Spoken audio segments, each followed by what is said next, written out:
Capítulo 357 de Black Clover no ar. E é F pro Jack, né, gente? Eu sei que o Tabata nunca mata ninguém, mas dessa vez ele matou. E tem um detalhe bem importante em um quadro que prova isso. Eu vou mostrar pra vocês. Inclusive, esse foi um capítulo com uma pegada muito mais emocional, que traz um caráter de autoafirmação pro Jack e de desgraça pra vida do Yami, né? Porque é puta merda. Tá pra nascer alguém com uma vida mais desgraçada que ele. Fora a Leoninha que apareceu ali, né, já pra se lascar logo de cara, e a perda do braço dela em específico coloca um senso de perigo mortal gigantesco. Então já deixa seu like aqui nesse vídeo, se inscreve que todo sábado tem review do mangá de Black Clover. Na descrição tem um link com os Funko Pops de Black Clover que tem lá na Atacado Collections para vocês conferirem. Eles que são os nossos patrocinadores queridos dos vídeos de sábado aqui. E nos últimos meses chegaram umas coisas incrivelmente absurdas por lá.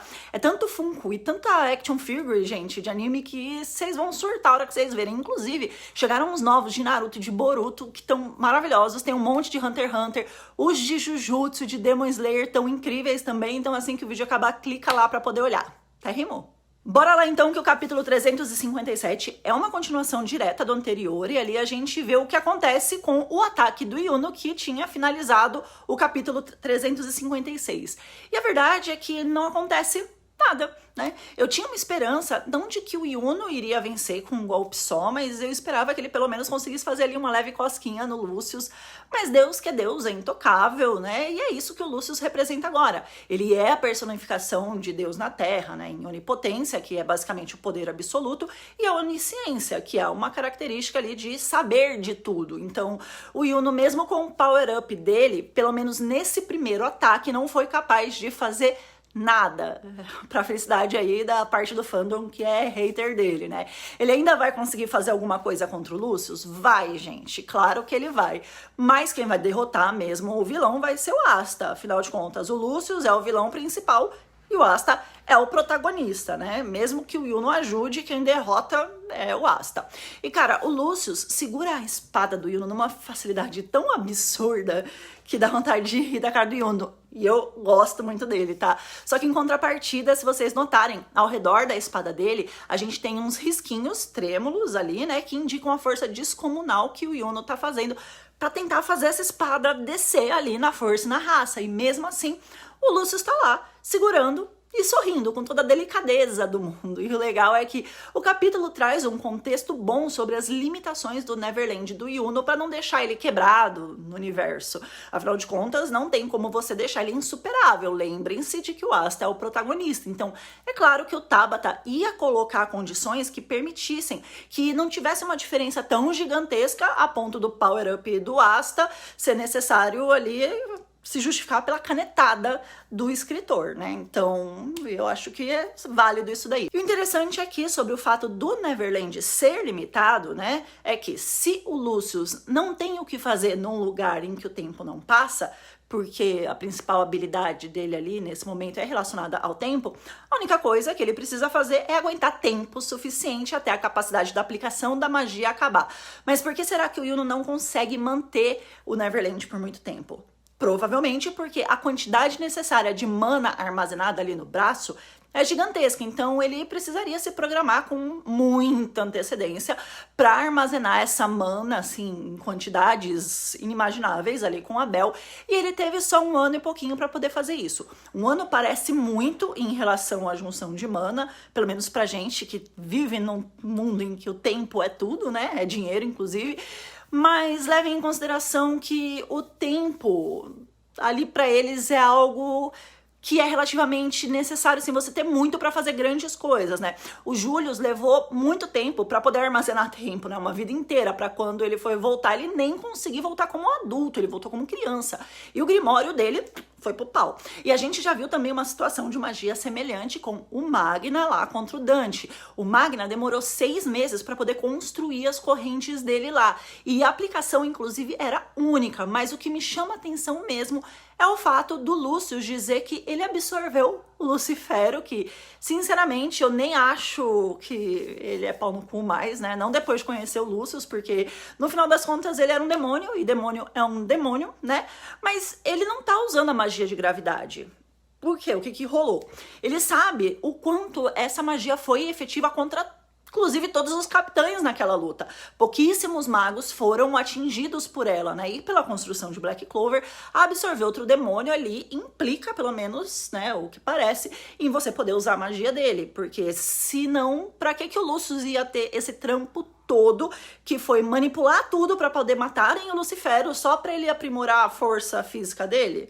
Né? Não faz muito sentido, tem alguma coisa errada ali. E se ele não tá usando essa gravidade nessa situação, que faria todo mundo beijar o chão ali, não levantar mais, significa que, por algum motivo, talvez o corpo dele rejeitou a magia.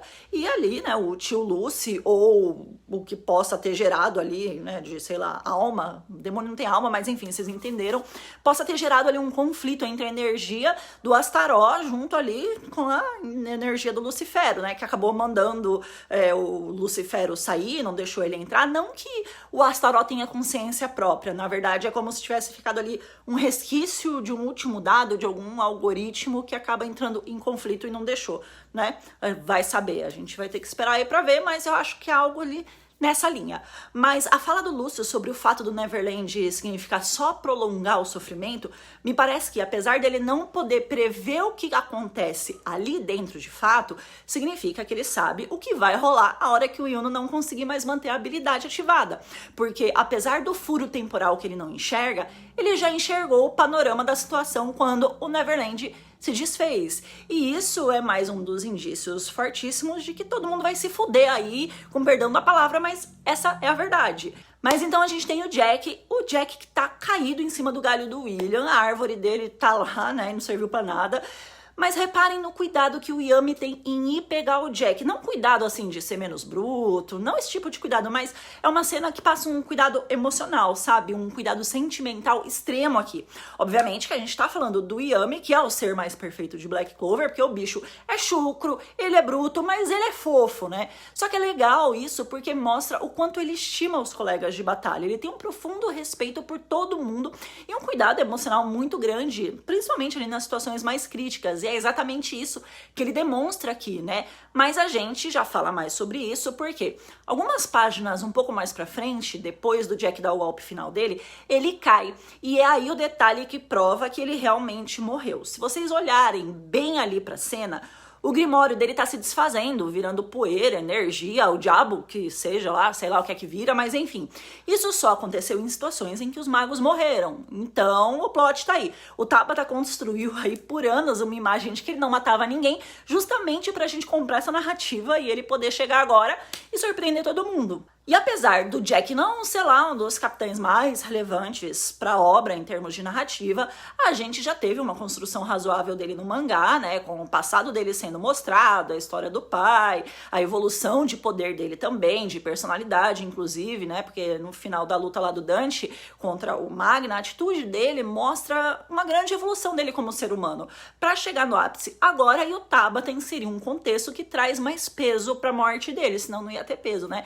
E olha que eu não era lá muito fã do Jack, não curtia muito ele, mas eu me emocionei aqui, até passei a gostar. E por que eu passei a gostar? Porque, né, vamos ver ali a cena toda, ele tá desfalecendo lá, né, e ele tem aquele momento de pré-morte que todo mundo diz que rola quando a gente vai morrer. Eu não sei porque eu nunca morri, mas eu passei por uma situação parecida, assim, né, passa um filme de toda a nossa vida na cabeça, né, uma parada assim que dura 1 milésimo de segundo de tempo do lado de fora, mas que ao mesmo tempo dentro da gente dura uma eternidade. E eu garanto que isso acontece porque quando eu bati minha moto, eu voei dando uma cambalhota por cima do carro lá. Foi tudo muito rápido, mas ao mesmo tempo foi tudo como se o tempo tivesse desacelerado. E eu acho até que eu já contei isso aqui num vídeo há muito tempo atrás, mas resumindo, com a pancada, eu voei por cima lá do carro da desgraçada que entrou na contramão e nos segundos, né, da pancada ali, entre eu bater no carro e eu ficar estatelada no chão, eu consegui analisar toda a situação, assim, pensar que provavelmente eu ia morrer. Enquanto eu tava caindo ali de ponta cabeça no chão, eu comecei a pensar como que ia acontecer, se eu ia sentir dor, aí a cabeça bateu, eu senti o capacete rachando, aí o meu pescoço estralou, eu ouvi, eu senti, aí nisso eu analisei que se eu não morresse, eu com certeza ia ficar paralítica por causa da parada do pescoço, né, porque se você quebra o pescoço, se você não morre, você fica paralítico. E aí eu comecei a pensar em quem ia cuidar das minhas filhas se eu morresse, se eu ficasse paralítica, como que eu ia trabalhar pra sustentar elas, enfim. Na hora que eu realmente caí toda no chão, né, que meu corpo inteiro encostou, o tempo voltou ao normal. E é tudo isso que a gente vê que aconteceu ali, né, no flashback do Jack. O fato de como ao longo da vida dele, ele se sentiu desvalorizado, invalidado como mago, foi tudo isso passando ali na cabeça dele. Afinal de contas, ele veio de lá no meio do mato, de uma vila esquecida. A magia dele nunca aparentou ser lá grandes coisas, né? Durante a juventude dele, ele foi muito humilhado, não só durante a juventude, mas durante a vida adulta também, né? Porque ele era um plebeu. Mesmo ele se tornando um cavaleiro mágico, ele não despertava admiração de ninguém, né? E é exatamente por isso que a gente vê aqui o olhar dele pro Yami e pro Morgan, né? Que sempre estavam ali concluindo as suas missões de forma impecável, os outros comentando entre si que eles eram os maiores potenciais daquela geração e tal, né? E quem falava isso do Jack?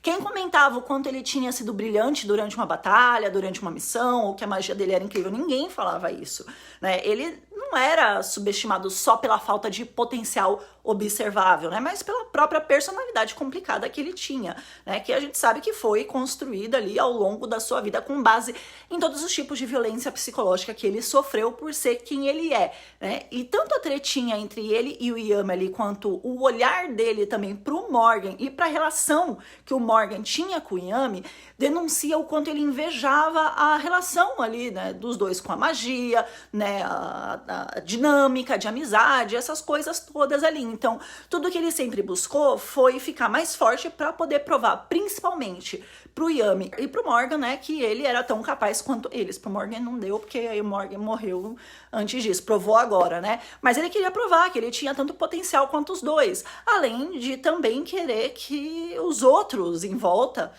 admitissem isso ou enxergassem, né? E querer também ali essa relação de amizade, cumplicidade.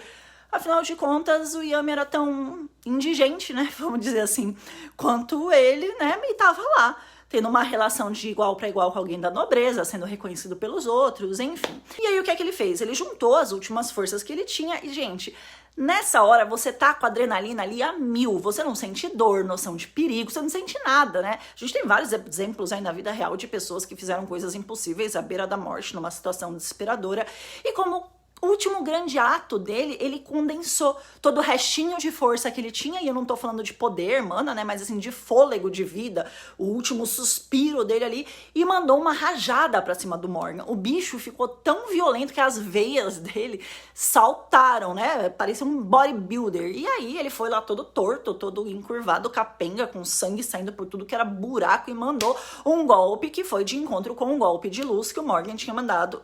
E, mano, a imagem mostra que ele partiu ali a capital no meio, né? O filho da puta abriu um canyon ali no meio da nobreza para poder mostrar que, né, ele pode, que ele é foda. E com certeza isso daí vai ser um memorial no futuro ali dos feitos, né? Para as próximas gerações verem que o grande capitão ali dos grilos era capaz de fazer muita coisa, mas o Morgan ficou em choque com isso. A Charlotte não conseguia nem fechar a boca, ficou todo mundo paralisado porque ninguém imaginava que o Jack era capaz de fazer um troço desse. Quer dizer, todo mundo menos o Yami, porque o fato dele não aparecer com cara de trouxa ali, com a boca aberta, mostra que, apesar da forma que eles se tratavam, o Yami sabia do potencial do Jack, né? Inclusive, o fato dele recusar ali a ajuda do Yami, ou do Jack recusar, mostra o quanto ele preferia morrer como um predador do que morrer como uma presa, né? Igual aconteceu com o pai dele. E foi assim que ele viveu durante toda a vida que ele teve. Ele nunca ficou se lamentando por não ser um nobre, por não ter uma magia super notável. Ele simplesmente viveu com o objetivo de ser melhor do que ontem, de ser maior do que ontem. E no final ele acabou aceitando o destino dele. E ele usou essa magia dele para poder mostrar que ele tinha tanto potencial quanto qualquer outro capitão. Que ele era tão forte quanto qualquer outro ali. E finalmente provar que ele era tão grande quanto os outros. Eu achei muito massa a construção dessa morte dele aqui. E, gente, não foi pouca coisa que ele fez aqui não, tá? O Jack simplesmente cortou a luz e ele atravessou o Neverland do power-up do Yuno. Vocês estão tendo noção da amplitude que foi esse golpe final dele, foi assim, algo muito absurdo. E isso é muito significativo pro Jack, porque no final das contas ele conseguiu alcançar, antes de morrer, um dos seus maiores objetivos, que era cortar a magia de luz. Então, cara, se a gente for analisar, olhar a quantidade de feitos absurdos que o Jack realizou, ele cortou magia espacial, ele cortou magia de gravidade, agora ele cortou magia de luz, né, e um tipo de magia de tempo, levando em consideração, né, que o golpe atravessou ali a barreira do Yuno. Isso mostra que ele definitivamente pode cortar a magia da escuridão do Yami e possivelmente ele possa cortar a antimagia do Asta, o que vai ser um problemão se ele voltar como um paladino. Uma outra coisa também é que esse golpe foi tão do caralho que o Morgan não tinha alternativa a não ser desviar, né? Foi tão rápido e tão efetivo que o Morgan simplesmente não tinha o que fazer, não ia adiantar ele tentar bloquear porque ele ia ser cortado, né? E não ia adiantar ele tentar mandar outra rajada lá pra cima porque não ia dar tempo. E se desse tempo, a rajada ia ser cortada também, igual a outra, não tinha o que ele fazer, né? Ele precisava só se esquivar. E aí, mais uma vez, né, olha a grandiosidade de tudo isso que aconteceu. Ele conseguiu essa proeza sem ser um nobre, o Jack, né, ele conseguiu tudo sem ser um nobre, né, automaticamente sem ter a força de mana que os nobres têm, sem ter parceria dos espíritos como o Yuno e o Fuego têm, sem magia de apoio, sem associação, sem benfeitor, sem nada. Ele aperfeiçoou as habilidades dele ao longo da vida e se tornou um capitão aceito pelos nobres, o que é uma coisa muito difícil para um plebeu, principalmente nas condições dele. E no final das contas, ele vai se tornar uma lenda ali pro reino. Agora, por que ele precisava morrer se ele conseguiu desenvolver uma magia tão absurda assim, tão forte? Vocês têm noção do potencial que existe aqui? É uma coisa muito suprema, ainda mais se futuramente ele aprendesse ali o Zetem, por exemplo, né? Então, ter alguém com uma capacidade dessa na obra ia trazer umas implicações negativas pro futuro da história, porque não ia ter mais vilão potencial pra lutar contra ele. Daí ia ter que trazer Cyborg lá de outro planeta querendo alimentar a árvore da mana, sei lá, e o negócio ia ficar tosco e mentiroso.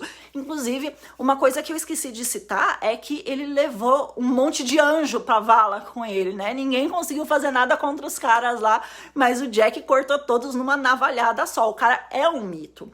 Mas a gente não pode deixar de falar também da atitude do Yami no meio disso tudo aqui também, porque, cara, a forma como o Yami reage ali ao último golpe do Jack foi tão assertiva que ele deu pro Jack, nos seus segundos finais ali de vida, tudo aquilo que ele sempre buscou por uma vida toda, que foi o reconhecimento de que ele era tão bom quanto todos, né, que estão ali no topo, né? Foi uma frase de validação ali tão grande que com certeza foi capaz de ressignificar uma boa parte do sofrimento de uma vida toda e permitiu que ele morresse em paz, com a certeza de que, pelo menos no último suspiro, ele tinha tido um feito dele admirado por alguém. Agora, o Yami devia se benzer, né, gente? Porque, mano, só acontece desgraça na vida do cara. A família dele foi assassinada pela própria irmã, ele teve que matar o próprio pai. O principal pupilo, que era a personificação de um filho pra ele, morreu, porque pra ele o Asta tá morto, né? O amigo e principal companheiro de equipe dele morreu, o Morgan. Depois ele perdeu o Julius. Então, a perda de pessoas que ele ama, de pessoas que estão ali em volta dele, é uma parada que tá o tempo todo rondando ele, né? Esperando só pela próxima pessoa que vai arrancar do coitado. Imagina se no final ele ainda perde a Charlotte. Aí, meus amigos, o Yami vai quebrar de vez. Inclusive, fica a dica aí pra vocês não andarem com o Yami, porque o próximo pode ser vocês. E sobre o Morgan ali, é interessante o paralelo que o Tabata faz do ataque dele com o lance de salvação, né? Porque o que a gente costuma dizer quando alguém morre, além de que ele descansou em paz? Muita gente diz que espera que a pessoa encontre a luz, que seja iluminada ali pela graça divina e tal. E é exatamente esse paralelo que a gente tem aqui com a fala dele, de que com a luz do poder dele, ele ia mandar o Jack direto pro céu. Só que como toda desgraça pra um fudido é pouco, na última página a gente tem a aparição da deusa Leona, que já aparece tendo o braço dela esmigalhado ali pelas mãozinhas do Maurice, que é um maldito. Mas eu não acho que isso vai ser lá um grande problema em si, né? Já que é provável que ela possa substituir esse braço por braço de mana. Inclusive, lá na primeira aparição dela lá atrás, ela fez vários desses braços de mana. Ela pegou o Asta, o Yuno, a Noelle ali pela cabeça e levaram lá pra poder ir lá pro vulcão e tal. Então, numa situação dessas, isso é provável que vai acontecer. Mas ela também tem a habilidade da encarnação do fogo do inferno, né? Que quanto mais dano ela sofre, mais forte ela fica. E ela também se fundiu com a própria mana lá no arco de Spade. Então, ela não vai ser derrotada tão fácil quanto o Jack, né? Esse foi mais um acontecimento assim logo de cara, para poder ser uma confirmação muito importante de que muita gente vai rodar sim nessa luta e que vai ser algo extremamente difícil essa batalha final. Em todas as lutas que ela aparece, inclusive, ela sempre chega atacando já na linha de frente e ela chega sempre brilhando. Só que diferente do que a gente acompanha aqui, ela é uma das primeiras a sofrer um ferimento tão significativo sem nem ter encostado no adversário. Uma coisa que não acontecia nas outras batalhas dela, né? Não de cara, assim. E isso vem para poder criar uma narrativa de que ela e o Fuegoleão são duas metades de um todo, porque ele perdeu o braço direito, agora ela é o esquerdo, né? Então eles são um paralelo um do outro ali, mostrando que eles se complementam. Isso vai ser legal, porque pode ser que seja o momento do Leozinho chegar. Leozinho que tá sumido ali há não sei quantas décadas, que a gente tá esperando ele há muito tempo. Ninguém mandou a polícia atrás dele. E aí, se ele chegar, ele vai ser o cara que vai superar esse todo ali que os dois se formam, né, entre si, ali, o Fuego e a Leona. Então, se eles são complementares agora, né, eles são as duas metades de um todo, com essa superação do Leozinho, ele se torna o próprio todo, né, com, sei lá, 2 braços em chamas, ia ser muito legal. Vamos ver o que é que vai rolar, porque eu acho que agora ele aparece. E pra finalizar, o capítulo foi incrível, com um peso dramático grande, uma criação de situações que colocam os mocinhos ali com tantos problemas que mesmo com todos os power-ups que a gente teve ali ao longo do último ano, né, não serem suficientes, não são suficientes para poder lidar com a situação de uma forma em que a gente consegue comprar essa narrativa sem parecer que eles estão sendo nerfados ali durante esse momento, né? E me parece que o Tabata tá planejando mandar um capitão pro céu por batalha, né? Então, vamos ver o que vai rolar, além de que eu preciso comentar também que chegou a vez do Sek mostrar o valor dele e se tornar um capitão. Agora é a sua hora, piá, vai lá pra cima. Mas se a gente levar em consideração, sem brincadeira, como que ele tava no limite lá na última batalha contra o Lucifero, apesar dele não ter feito nada, né, mas no limite emocional, é possível que a morte do Jack seja um gatilho ali para poder trazer realmente um desenvolvimento pro garoto e mostrar que até ele conseguiu evoluir nesse tempo. Vamos ver aí. Bom, gente, é isso. Um beijo pra vocês. Até o próximo vídeo. Tchau. Que calor do diabo.